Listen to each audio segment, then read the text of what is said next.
All right, hello everybody. Welcome to today's Book of the Day show. I'm here with a very special guest, Joel Salatin, and we're talking about a great book, Holy Cows and Hog Heaven.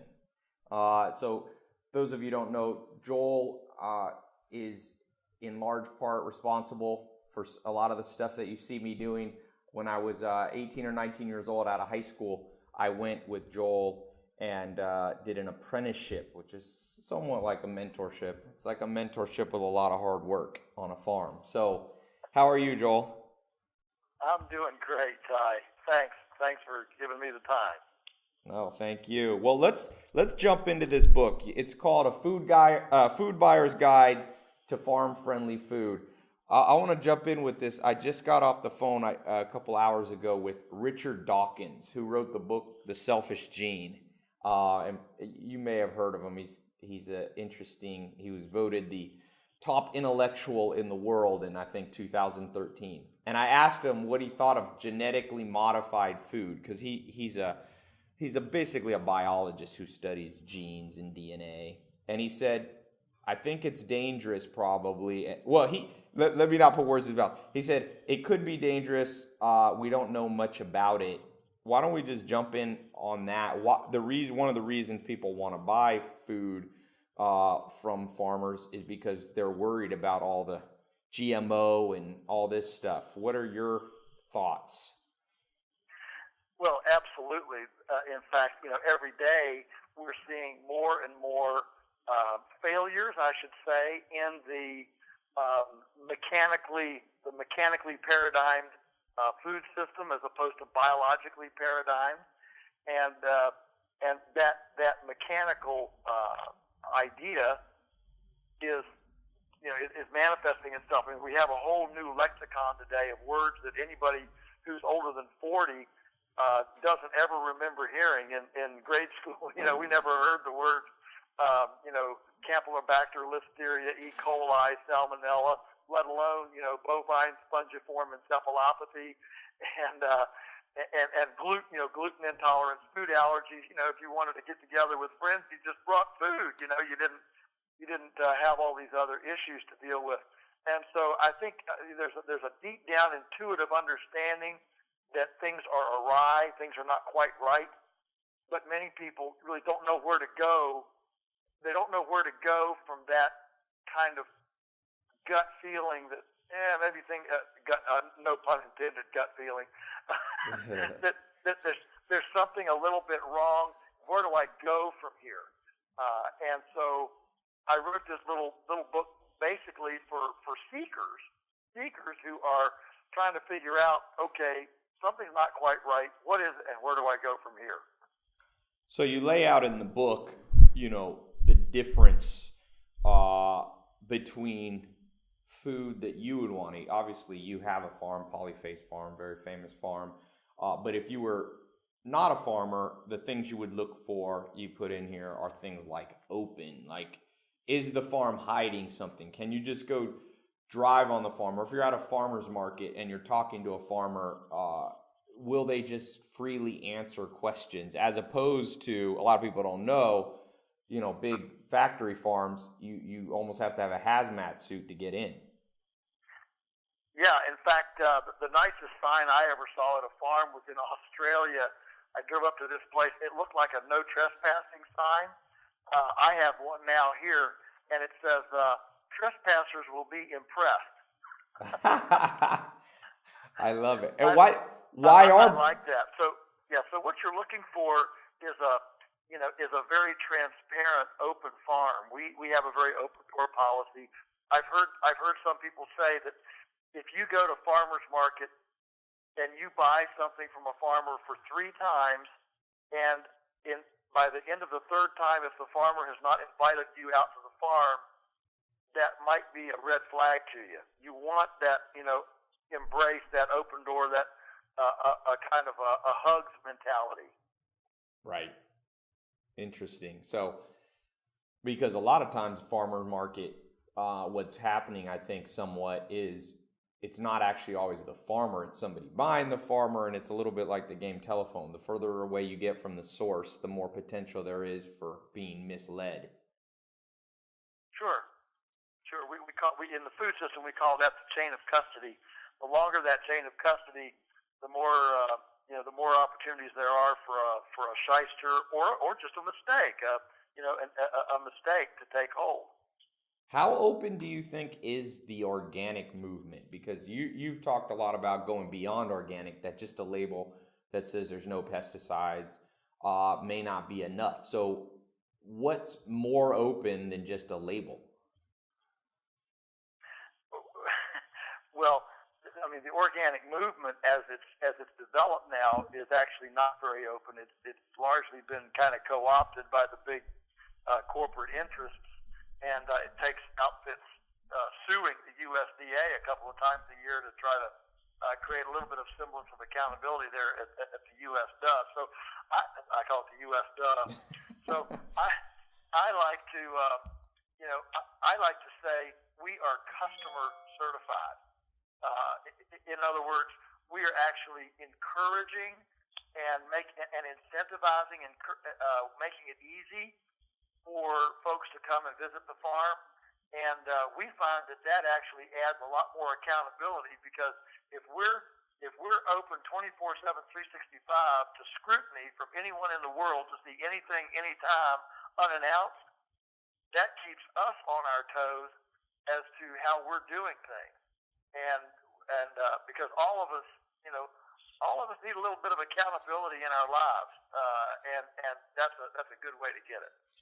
Dan Ariely, he wrote a book. He's a professor at Duke, and he wrote a book about lying. And he said just a sign above a group of students taking an SAT test that says "Don't cheat, we're watching you," lowers the incidence of cheating. So openness definitely works all the way around. Yes, that is for sure. Now, the next thing you talk about is food being treated biologically. Now, a lot of people, go, well, isn't that a given? Isn't food always treated biologically? What would you say to that? I would say that most of the food in the developed countries, for sure, is not treated biologically. It's treated mechanically, and even animals are treated mechanically. Look, let's just take an example. For years, the U.S. Dove took farmers like us to free steak dinners to teach us a new scientific, progressive way of feeding cows, which was we take dead cows, we grind them up, and we feed them back to cows. And and farmers like me who didn't embrace it were branded as Luddite and anti-progressives, anti-science, rebels. Name your pick your adjective. And so here we are 30 or 40 years later, and suddenly there was this big global recognition that well, good grief, maybe we shouldn't ought to have done that. And the reason that we didn't do it was not because we hated the USDA or hated progress or were Luddites. It was because we looked around for an ecological pattern in which herbivores eat carrion. Guess what? It didn't exist. There is none. And so that's where if you take that biology, that life is not just mechanical, that there's actually something maybe even beyond what we understand. At the time we didn't know. We didn't know the ramifications of feeding dead cows to cows. It had never been done before, and so we didn't know. But a mechanical person says, well, feed is feed, and if we can do it cheaper and grow them faster, fatter, bigger, and cheaper, who cares? Well, nature cares.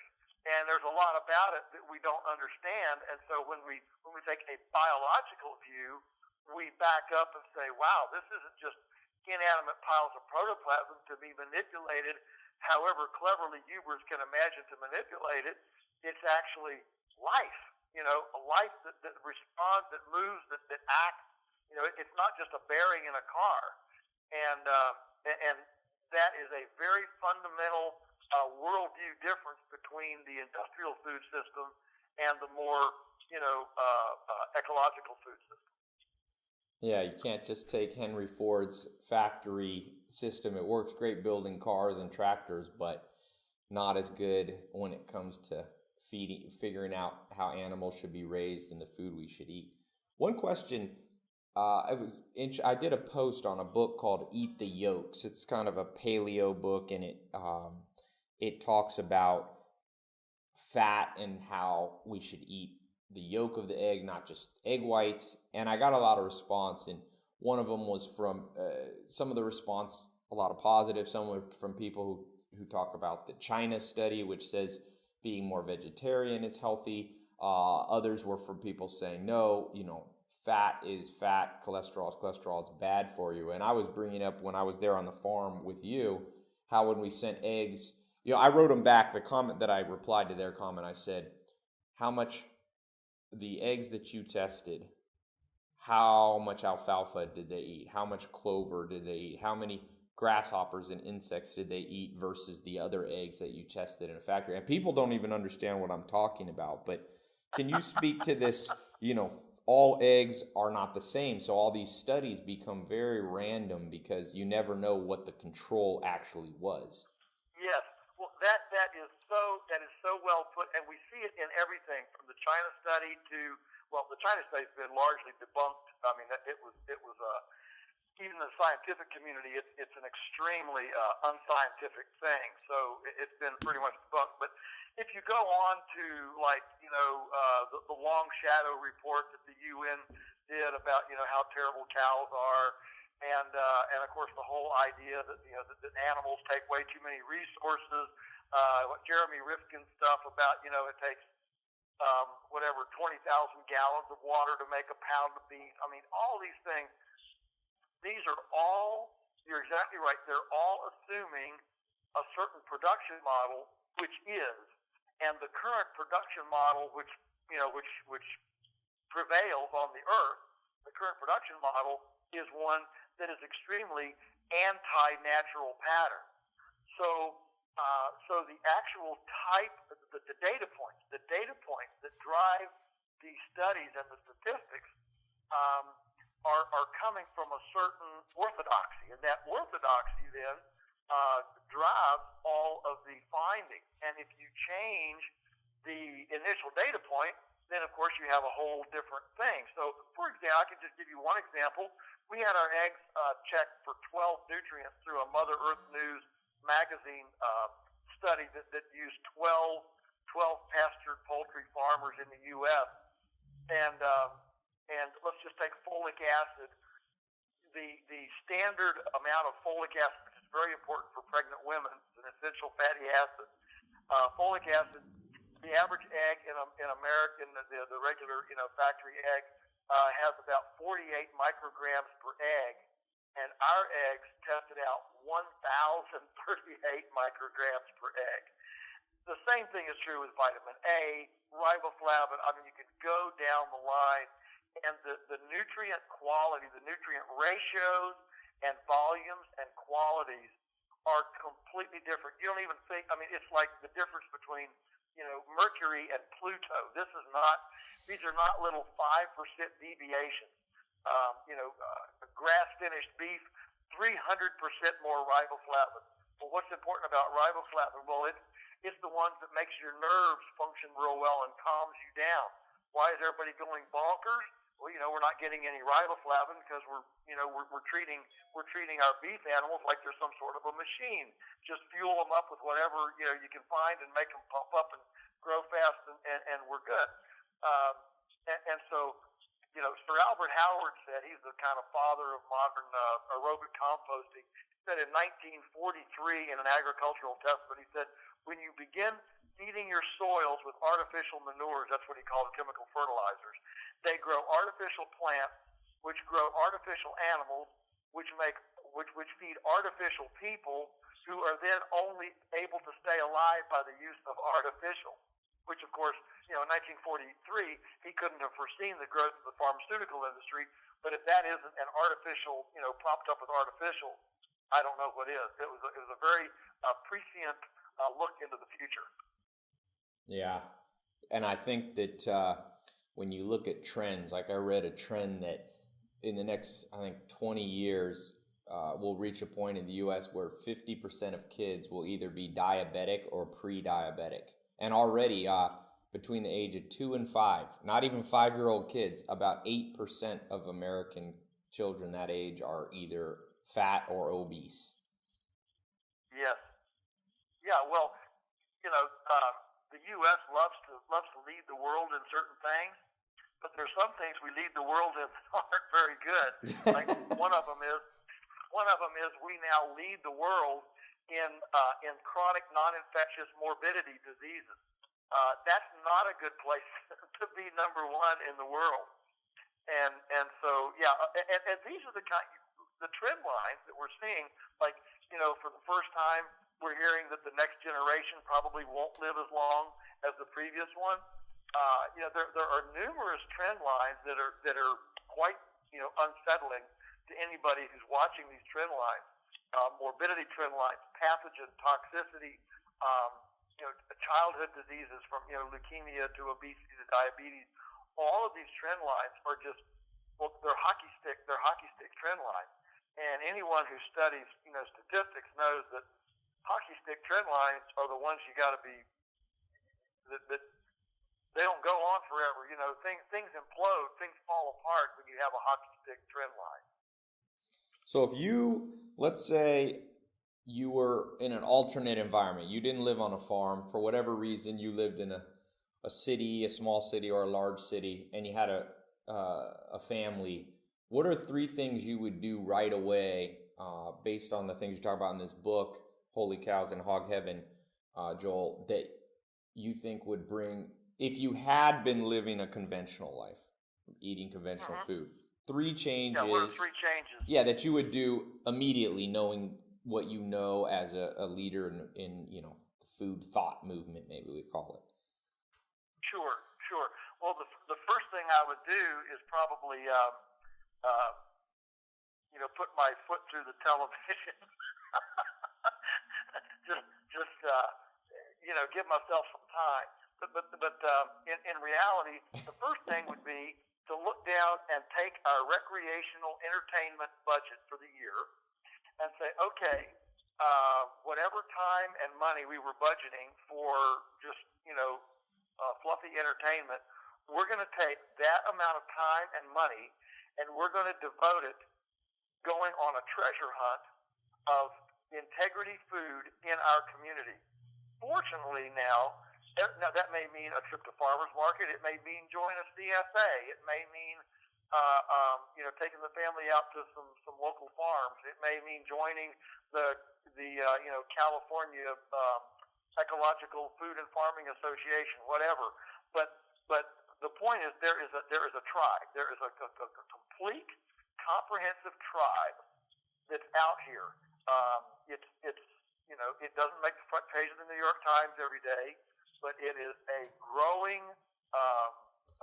credible tribe that is producing integrity food, and it's much larger now than it was when we started a few decades ago. So just put some attention on finding it. You cannot make a change in your life without changing something you do. I wish I could snap my fingers and everybody could suddenly, eat great stuff and be healthy and not have to make any changes. But the fact is that if you're going to change your life's trajectory, you have to change your life's routine. That's the way it works. And so I like to think about taking an entertainment budget, recreational budget, time and money, and just take 1 year. I've seen people do this all over in condominiums, high-rise apartments, big cities. And in 1 year, they find all these wonderful treasures in their community and completely change their habits, their buying habits. Number two, I would say, get in your kitchen. I mean, you need to have an idea in your head. You need to realize that becoming a visceral participant, a knowledgeable visceral participant in the game of food acquisition and development has got to be as interesting, exciting, and sexy to you as as being passionately informed about the latest dysfunction in the Kardashian household. At some point, you have to actually cultivate an interest in a visceral, relationship with this ecological umbilical. We're not going to levitate into some Star Trek nirvana and disembed ourselves from this ecological womb we find ourselves in. And then the third thing, I think it's exciting to do something for yourself. I mean, maybe you just have a patio. Maybe all you have is a rooftop. You can put a pot up there, pot gardens. Yeah, pot, yeah. But anyway, container gardens, a beehive, a vermicomposting kit. You can get them for less than $50. Put a vermicomposting bit under your kit under your kitchen sink instead of running everything down through the garbage disposal. Feed the worms and get earthworm castings. You can put those in your flower pots, or better yet, dump out the flower pots and put in tomato plants. Grow your own tomatoes. You get rid of the parakeet, the boa constrictor, and the gerbil, and get 2 chickens in your house. They're a lot more. They're great teenage mentors. If you're having trouble with your teenagers in your house, there's nothing like a chicken as a role model. She gets up first thing in the morning. She never complains. She works all day eating garbage and laying you egg treasures. And then as soon as the sun starts to go down, she's heading for bedtime. She's not gallivanting around. She's not getting drunk, driving your car into poles or anything. Requires no insurance whatsoever. I mean, this is the ideal teenage role model. I like that. Just understanding the awe, the mystery, the specialness of life, of growing something. It has spiritual, emotional, therapeutic effects, and it actually can give your internal community of bacterial beings something that's very special. Well, this was awesome. This is the book. I'm holding it up on video here. Holy Cows and Hog Heaven. I have it listed in my top recommended books. Joel, if people want to know more, and you got a new book coming out? You always have a new book, I'm sure. always, Ty. I'm always either working on one or finalizing one. Yeah, I do. There's a new one coming out next spring. It'll be book number 10, and it'll be hopefully around in February. And the title is "Pigness of Pigs, Does God Care?" I call this my coming out book. I've